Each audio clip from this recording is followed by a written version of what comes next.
এবার বিপিএলে দল কিনলেন শাকিব খান। এবার প্রসাধনী ও হোম কেয়ার প্রতিষ্ঠান রিমার্ক হারল্যান্ড এবার বাংলাদেশ প্রিমিয়ার লিগে ঢাকার ফ্র্যাঞ্চাইজি কিনেছে। আর এই কোম্পানিটির পরিচালক হলেন চিত্রনায়ক শাকিব খান। এর মাধ্যমে দেশের সবচেয়ে বড় ঘরোয়া এই টুর্নামেন্টে যুক্ত হচ্ছেন বাংলা সিনেমার এই সুপারস্টার। আজ শুক্রবার সকালে খবরটি সামাজিক যোগাযোগ মাধ্যমে ছড়িয়ে পড়ে। এরপর থেকে শাকিব খানের ভক্তরা উচ্ছ্বাস প্রকাশ করে সাকিবের বিপিএলে যুক্ত হওয়ার খবরটি পোস্ট করতে থাকেন। তাদের ভাষ্য, দীর্ঘদিনের ইচ্ছা ছিল শাকিব খানের মালিকানায় বিপিএলে একটি দল থাকুক। এতে করে সাকিবের ব্যবসায়িক যেমন উন্নতি হবে, তেমনি সিনেমার সঙ্গে ক্রিকেটের কম্বিনেশনও আরো জমজমাট হবে। এদিকে সাকিবের কোম্পানির পক্ষে ঢাকা ফ্র্যাঞ্চাইজি কেনার বিষয়টি নিশ্চিত করেছে বাংলাদেশ ক্রিকেট বোর্ডের একটি সূত্র।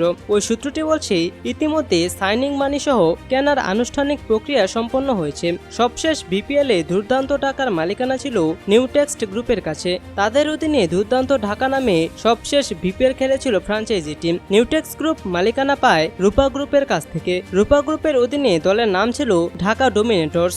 বিভিন্ন সময়ে বিভিন্ন নামে হাজির হয়েছে ঢাকার ফ্র্যাঞ্চাইজি টিম। এর আগে Dhaka Gladiators, Dhaka Dynamites, Dhaka Platoon, Minister Dhaka ও সবশেষ ঢাকা ডোমিনেটর্স। এবারও নাম বদল হবে বলে জানিয়েছে সংশ্লিষ্ট প্রতিষ্ঠান। জানা যায়, চলতি বছরের শেষ দিকে আসন্ন বিপিএল মাঠে গড়াতে পারে। তার আগে সেপ্টেম্বরে হতে পারে প্লেয়ার্স ড্রাফট।